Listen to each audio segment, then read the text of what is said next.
We are a circle within a circle, with no beginning and never ending.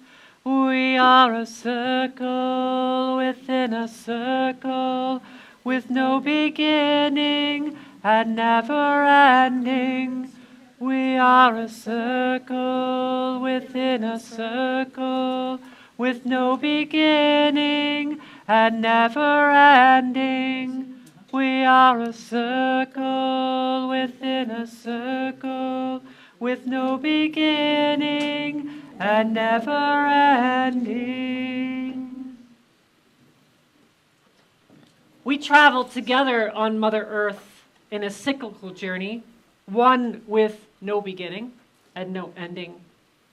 We turn once again from autumn to winter.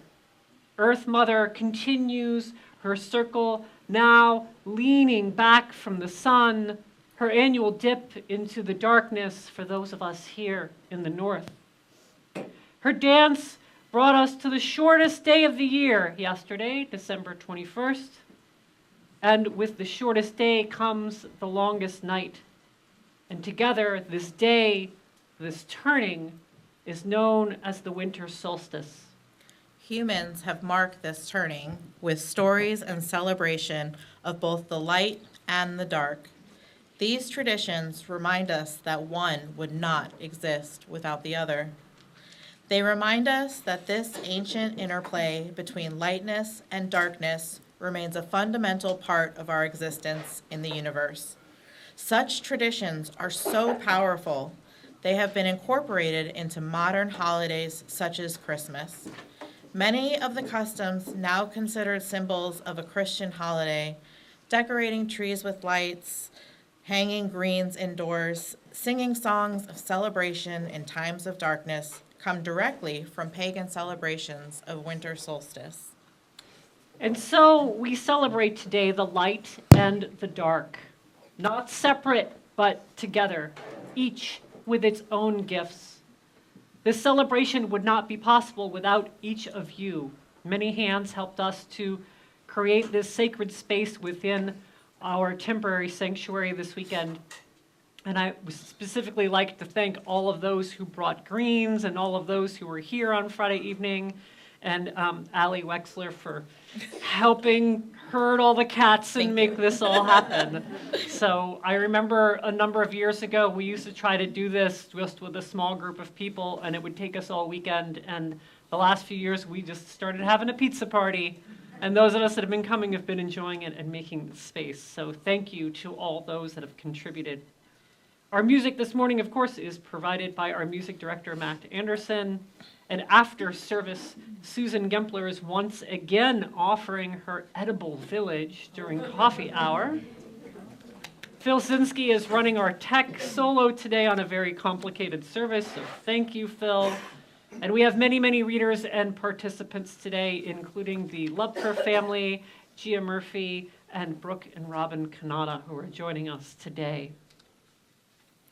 If you are visiting today, know that you are here on a special Sunday as we've transformed our worship space for this service.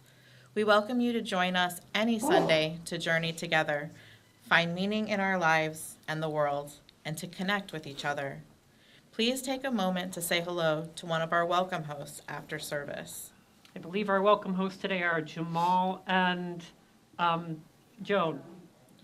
If you are visiting us online, please take a moment to say hello and provide us with your contact information in our online guest book. You will see a link on the chat. And we have a few announcements this morning. First, Christmas Eve is almost here. Our annual Candlelight Christmas Eve service is happening this coming Tuesday evening. It is taking place at the Westwood Community Center, which is just down Jefferson Avenue right here. It's at 55 Jefferson Avenue. We still need some help decorating that space and setting up right now for Christmas Eve morning, because we have to move everything there on Christmas Eve morning. Right now it's just me and Allison and Phil. And so if we have other folks that are willing to come early at 9 or 10 o'clock, we'll be there at 9. That would be much appreciated. We also need some help cleaning up after the service as well. So if you can help out with either of those, please do reach out to me and let me know. We're also asking everybody to help make paper snowflakes for that service. Some of you have and have given it to us, and me and Elizabeth and Alie and Max made a bunch of snowflakes last night when we had a little open house here, but we need more. So if you're willing to make paper snowflakes, there's paper and scissors back there underneath that colorful bag in the corner there. Feel free to do that anytime today, even during coffee hour. We need snowflakes. And then our final service of the year and my final worship service before leaving for sabbatical will be next Sunday, and it is our Hanukkah service, because Hanukkah runs late this year. It's running from the evening of Christmas all the way through January 2nd. So please come celebrate this Jewish festival of lights with us together next Sunday here in this space. Please take a moment to put all your electronic devices into worship mode by turning them off or silencing them. We begin our celebration by lighting our first flame, the flame of our chalice, the symbol of Unitarian Universalism. Please join me in saying our chalice lighting words, which are based on CUC's vision statement. We light this chalice to remind us of our dreams, to nourish our heart, mind, and spirit, to work towards a better world for all, to embrace the whole of our human experience, to honor our past and our gifts of the present, to create a community where each of us may find transformation and hope. Please join us in singing our opening hymn, the winter verse of Chant for the Seasons, hymn number 73 in the Gray Hymnal.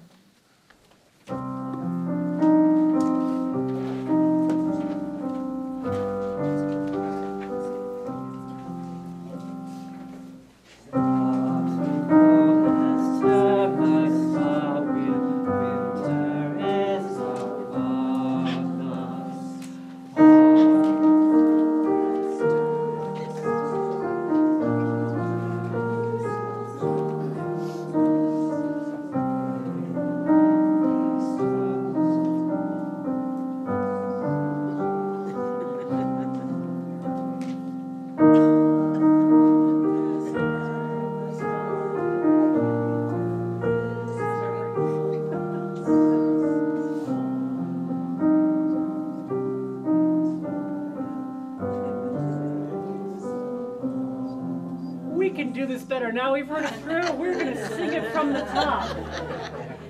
There's no repeat because you're only doing the winter. Yep.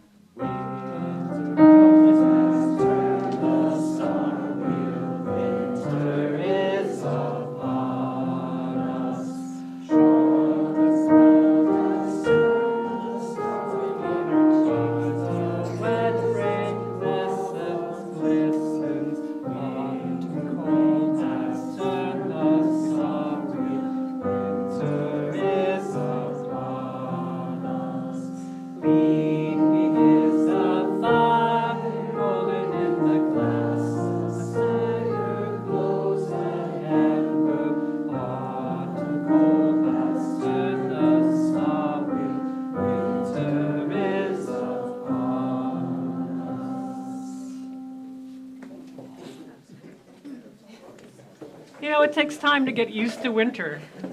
We need to settle into it. Whew.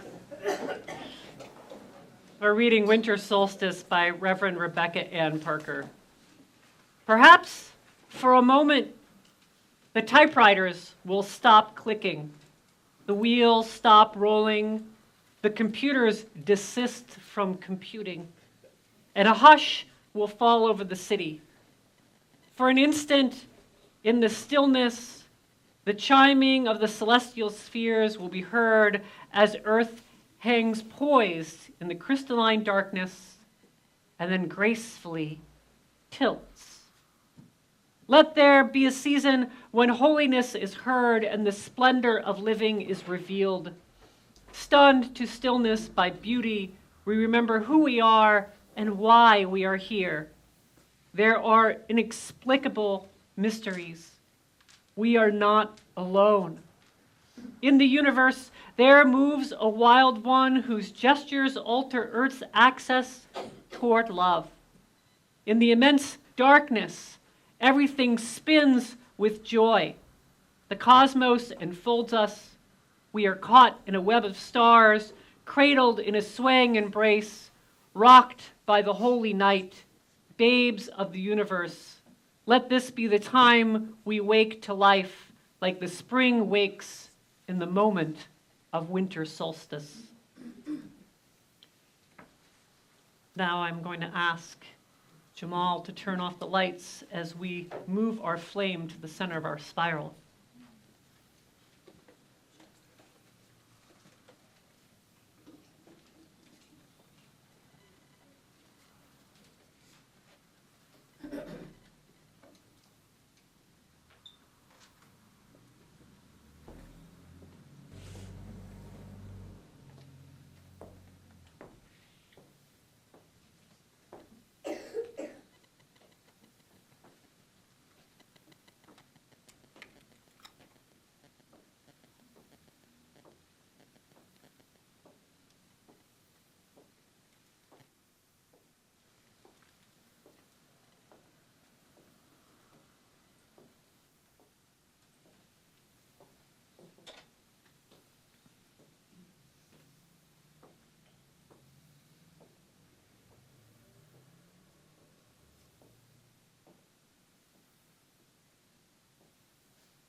The flame within our winter spiral has been lit.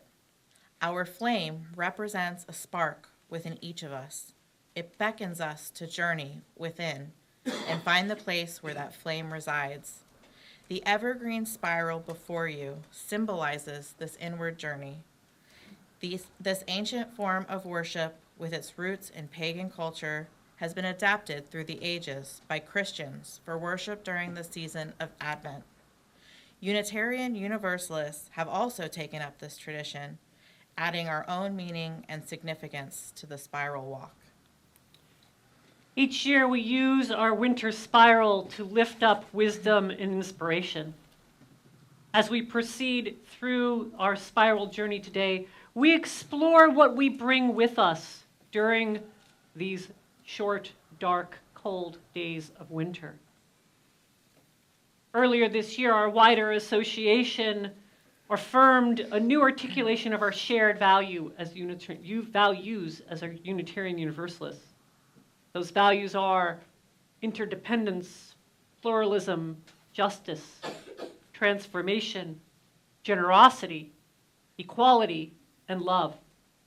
And we'll consider how these values may help us to navigate the winter, reaching toward the days of increasing light and warmth. To begin, we need to center ourselves in this sacred space. We need to locate ourselves in this particular place and recognize the 4 directions which each contribute to this particular moment. First, we turn to the east and light a candle for the directions. Sorry, just kidding. Carry on. I got really excited. First, we turn to the east and light a candle for the direction of spring, the direction of air. Next, we turn to the south and light a candle for the direction of summer, the direction of fire. Next, we turn to the west and light a candle for the direction of autumn, the direction of water. Finally, we turn to the north and light a candle for the direction of winter, the direction of earth and rock.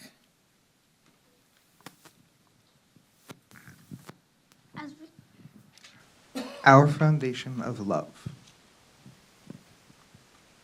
As we travel through the dark of winter, we may remember that love is the power that holds us together and is at the center of our shared values.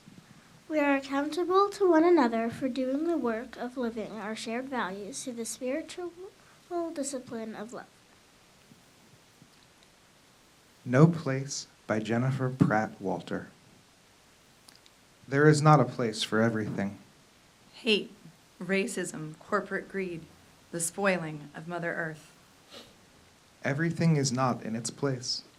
Justice, equality, freedom, compassion, love.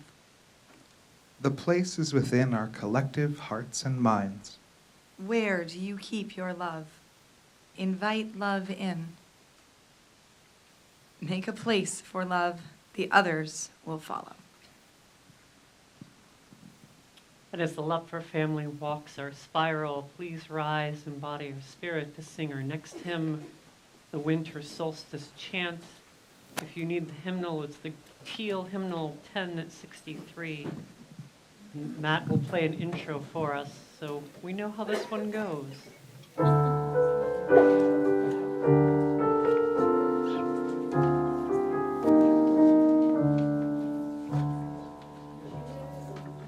Children of the earth, we have come to sing to each other, sister to brother, songs of our mother. Children of the earth, autumn soon will breathe her last breath, and quick will her death bear witness to winter's birth. Children of the earth, do you feel the air getting cold as darkness takes hold and sleep covers mother? Children of the earth, we have come to sit in the darkness, breathe in the silence, think of our mother.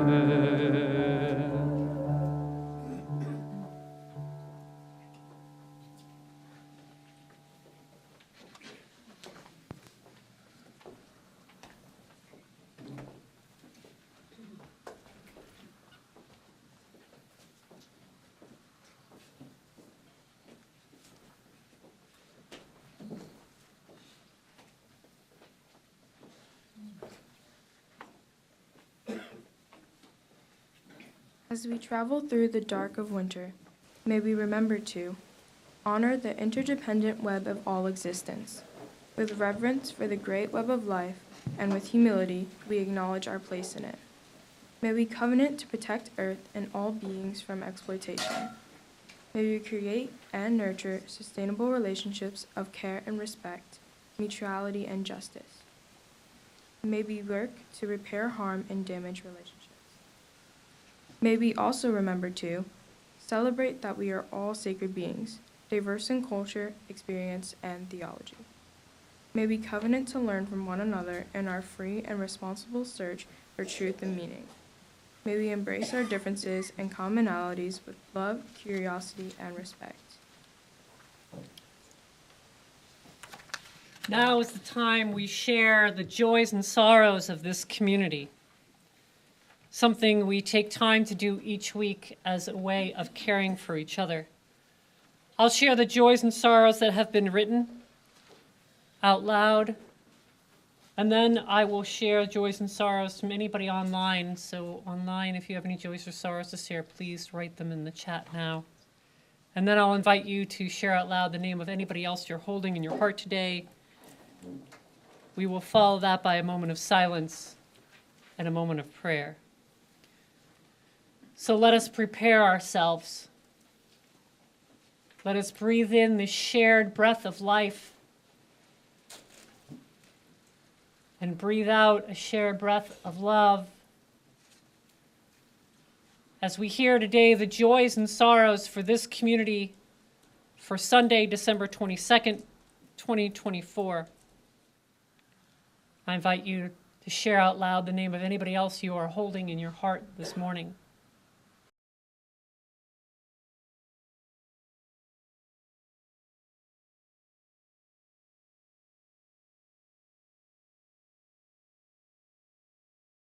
All these joys and all these sorrows, both spoken and unspoken, we hold them collectively together in our hearts with love as we enter into a moment of silence.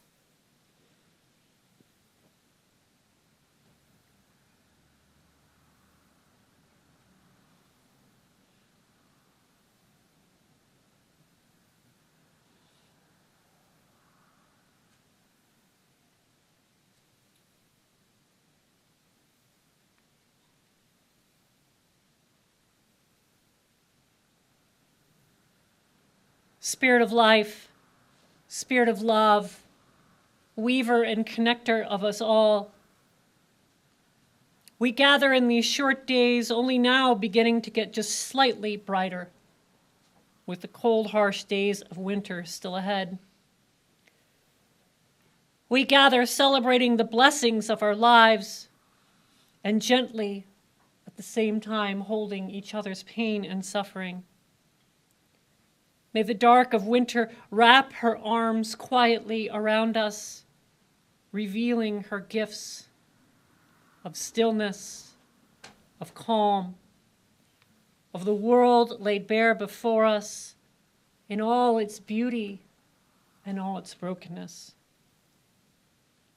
May we not squander these gifts, but instead use them to illuminate our lives, to give us the wisdom and strength to navigate the future which forever remains unknown for each of us. For no life can be lived with certainty. We must all, in one way or another, fumble our way through the darkness. May such knowledge assuage our fears and call us to reach out to each other in the night instead of pushing each other away. So may we find the love we need. So may we grasp on to hope as we face another new day with just a little bit more light than the last. Blessed be, and amen. The Breath of Life is Not Mine Alone by Reverend Kristen Harper. I do not wish to breathe another breath if it is not shared with others. The breath of life is not mine alone. I brought myself to be with you, hoping that by inhaling the compassion, the courage, the hope found here, I can exhale the fear, the selfishness, the separateness I keep so close to my skin. I cannot live another moment, at least not one of joy, unless you and I find our oneness somewhere among each other, somewhere between the noise, somewhere within the silence of the next breath. I invite you to remain seated for our next hymn, Voice Still and Small, number 391 in the Gray Hymnal.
As we travel through the dark of winter, may we remember to work to be diverse, multicultural, beloved communities where all thrive.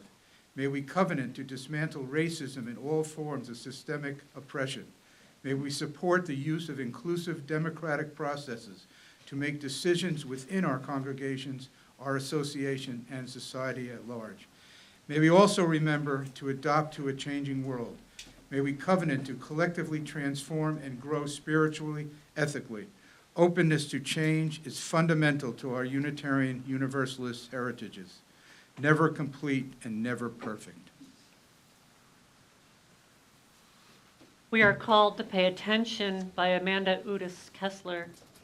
This morning and all mornings, we are called to pay attention. We are called to pay attention to our individual lives, to our delights and pains. We are called to understand and cherish ourselves, to take good care of ourselves, to know ourselves, and loving and worthy of love. In paying attention to our lives, we give thanks for all that is good in them and work to the best decisions we can to help us live fully and joyfully. Today and all days, we are called to pay attention. We are called to pay attention to the people in our lives, to celebrate their joys with them, and to tend to them in their struggles. We are called to bring our compassion, kindness, and patience to our relationships, even as we are grateful for the compassion, kindness, and patience others show to us. In paying attention to the people in our lives, we give thanks for their presence and work to support them to the best of our abilities. Throughout our lives, we are called to pay attention. We are called to pay attention to the society in which we live. We are called to understand the ways in which the lives of people we don't know and never will know are made harder by political and economic policies that value some of the kinds of people over other kinds of people. In paying attention to our society, we give thanks for the many people who are working for justice for everyone, and we join in working with them, with all the people that treated with the kindness and dignity that they deserve. In all that we do, we are called to pay attention. We are called to pay attention to the natural world around us. We are called to understand how our decisions help the natural world to flourish or cause it harm. In paying attention to the natural world, we give thanks to the ways it sustains and enriches our lives, and we commit to living sustainably so that all beings have the chance to live and so that generations after our own celebrate the planet and its gifts. Love, compassion, gratitude, and the demands of justice call us to pay attention. As we pay attention, we bless ourselves, each other, our society, and the world. As Brooke and Robin bring their candle towards the center of the spiral, I invite you to rise in body or spirit. Sing our next hymn, number 55, in the great hymnal, Dark of Winter. Matt, play a prelude for this for us as well, an intro. Thank you.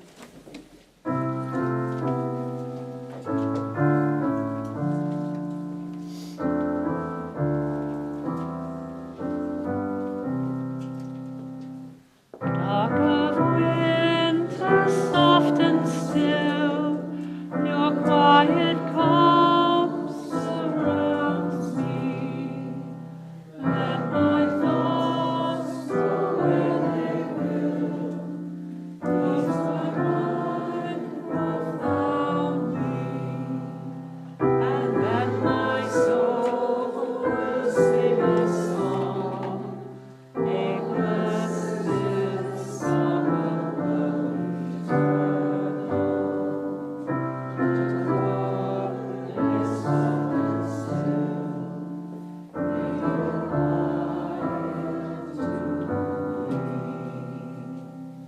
Soon my weary eyes have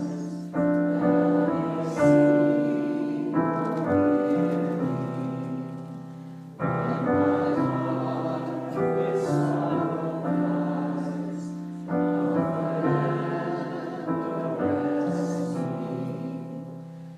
Let my soul may hear a voice, a still small voice of love eternal. As when my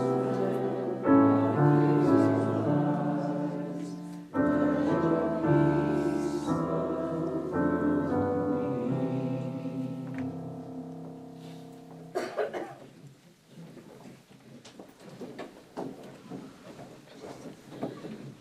As we travel through the dark of winter, may we remember to cultivate a spirit of gratitude and hope. May we covenant to freely and compassionately share our faith, presence, and resources. Our generosity connects us to one another in relationships of interdependence and mutuality.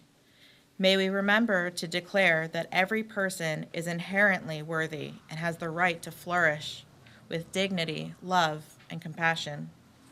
May we covenant to use our time, wisdom, attention, and money to build and sustain fully accessible and inclusive communities. Surviving Through Reciprocity by Robin Wall Kimmerer. Scientists are interested in how the marriage of algae and fungus occurs, so they've tried to identify the factors that induce two species to live as one, the species we call lichen. But when research puts together the two in the laboratory and provide them with ideal conditions for both algae and fungus, they gave each other the cold shoulder and proceeded to live separate lives in the same culture dish, like the most platonic of roommates. The scientists were puzzled and began to tinker with the habitat, altering one factor and then the other, but still no lichen. It was only when they severely curtailed the resources, when they created harsh and stressful conditions, that the two would turn toward each other and begin to cooperate. Only with severe need did the hyphae curl around the algae. Only when the algae was stressed did it welcome the advances. When times are easy and there's plenty to go around, individual species go it alone.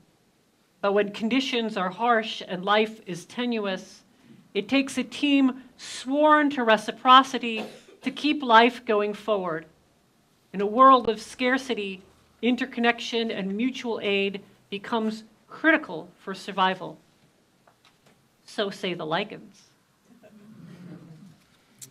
We are not, nope, just kidding.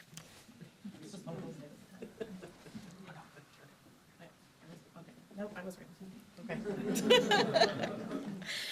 We are not alone. Our lives are built on shared commitments, giving and receiving together. Our congregation serves as a place where we intentionally practice this shared living, interdependence in a culture that overemphasizes independence. One of the ways we practice our interdependence is through our congregation's finances, which depend on the generous contributions of members and friends. We pause each week to recognize this particular form of sharing, each of us giving what we can to support the mission and vision of Central Unitarian Church. Your financial contribution helps each and every one of us to grow, to serve, and most importantly, to live lives centered in love. Our offering will now be greatly received.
Please join me in saying our dedication words based on CUC's mission statement. We dedicate these gifts in service of our mission to welcome all into a home of spiritual diversity that challenges us to become our best selves, to minister to one another in love, and to serve the greater community.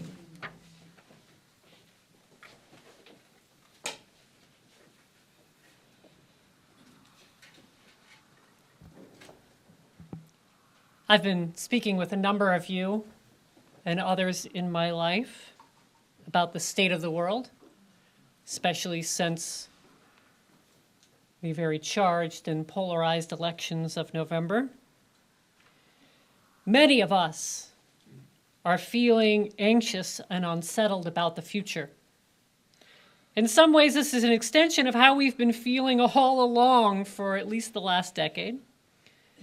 In other ways, the rise of authoritarianism, conflict, and war around the globe has created a new sense of unease. Many of us have a feeling that the world is on fire. We fear dark days ahead and search for ways to work with all the feelings that come up with that. And we wonder, what can we do? And as Unitarian Universalists, I hope we are asking, what does Unitarian Universalism call me to do in this moment? Now, for some silly reason, contemplating these questions made me think of an old Unitarian Universalist joke that some of us were telling each other before service just last week. There's a small town with a Catholic church, a Jewish synagogue, and a Unitarian Universalist congregation all clustered around the town green. And one horrible day, a fire begins in the town, quickly getting out of control and spreading from building to building. The townspeople, including the Catholic priests, the Jewish rabbi, and the Unitarian Universalist minister, gather feeling hopeless as the fire department works furiously to fight the fire. And soon the flames begin to first consume the synagogue. The rabbi breaks free from the crowd and runs into the building, and everyone holds their breath as they watch the fire spread. A few excruciating minutes later, just moments before the flames engulf the entire building, she comes running out clutching the Torah. "Thank God you saved the Torah," her followers exclaim. Then the flames reach the Catholic church next door.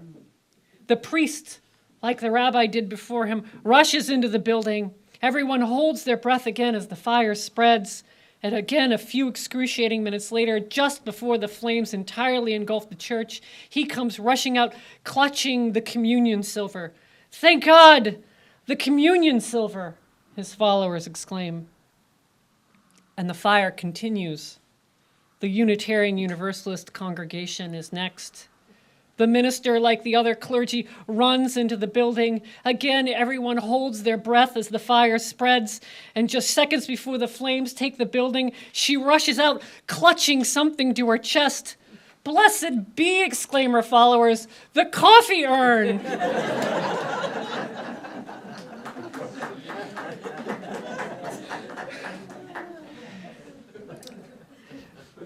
This joke, it obscures the fact that we have things as Unitarian Universalists that we hold sacred.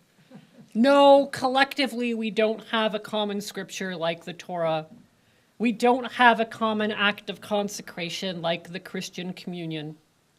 But, as you may have picked up in sharing our readings this morning around our shared values, we do consider community to be sacred in all of its forms. And that is, after all, what the coffee urn symbolizes, right? Our regular gathering as community. When conditions are harsh and life is tenuous, when the world appears to be on fire, we turn to each other. And we're not alone in this regard. Of course, other religious traditions hold community as sacred as well. But without the common religious trappings of a single scripture or ritual, community becomes an even more important focus. When the world gets tough, we are called to pay attention to each other. We hold reverence for the great web of life, We embrace our commonalities as well as our differences. And we know deep in our bones that our breath is shared with others.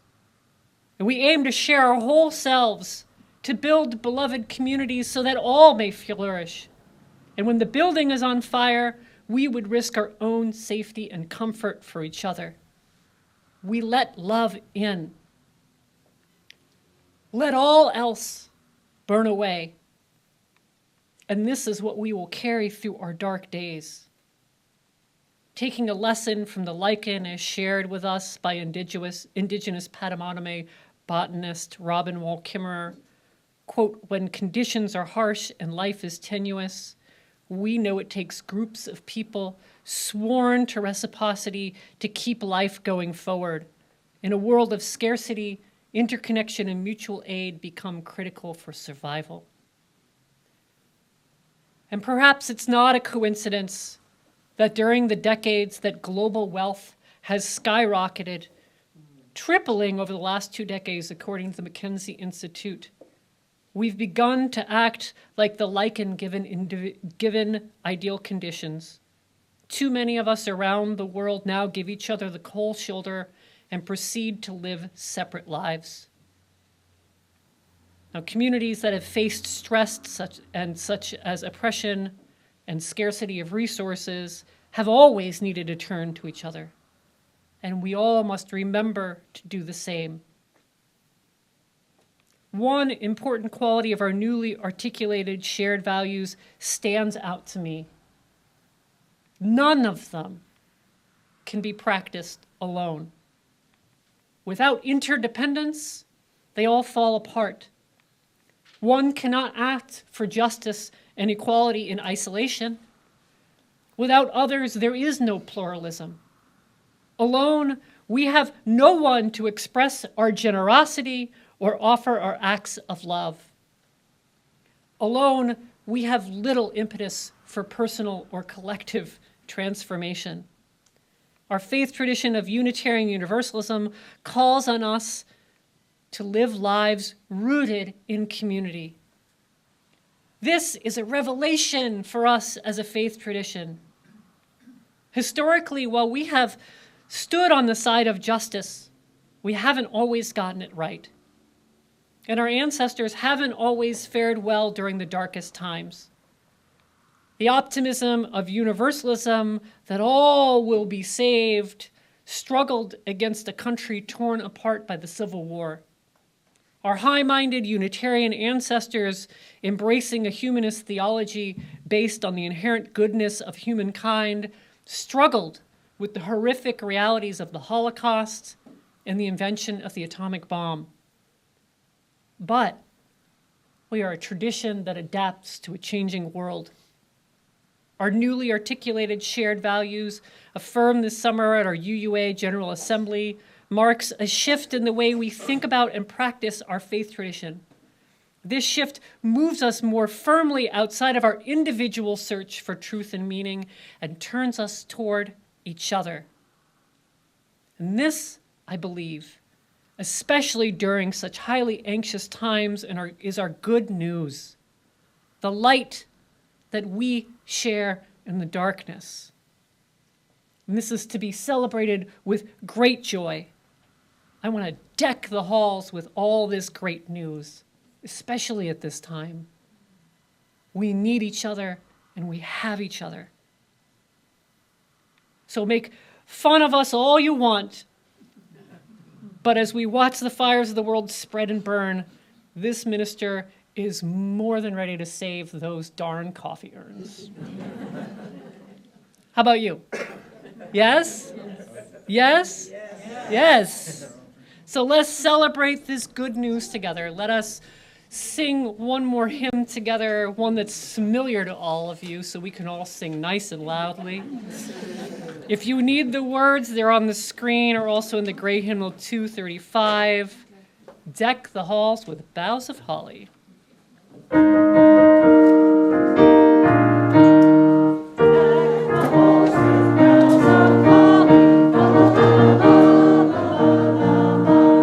Tis the season to be jolly, la la la la la.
Please join me in saying our chalice extinguishing, yes, okay, words based on CUC's covenant. We extinguish this chalice flame, but not our promise to each other, to act with grace, to hold each other in love, to serve this community and our world. This promise of the heart serves as a reminder of how we live together. May it bring joy to our collective lives. We are a circle within a circle with no beginning and never ending. So let us once again allow the rhythms of this season to guide us. May we find what we need during this time of darkness. May its mysteries reveal themselves to us. May our shared values guide us as we move through the spirals of our lives. May this be a sacred time of reconnection with ourselves, with each other, and our living world. Blessed be, and amen. Jamal, pull up the lights.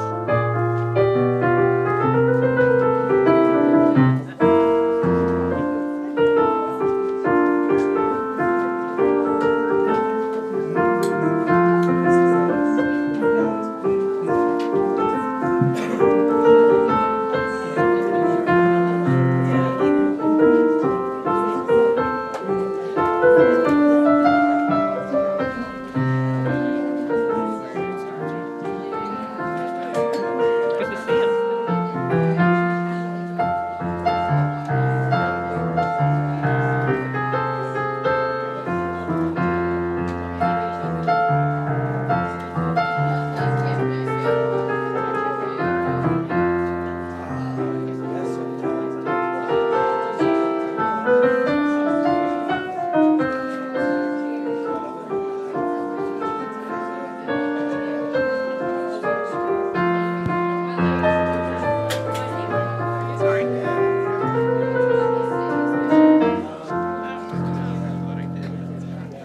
Thank you, Matt, for the music. Thank you all who participated.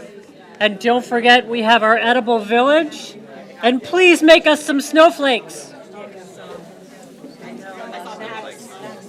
Yeah, I saw people running over to it, and I was like, don't touch it, don't take a picture.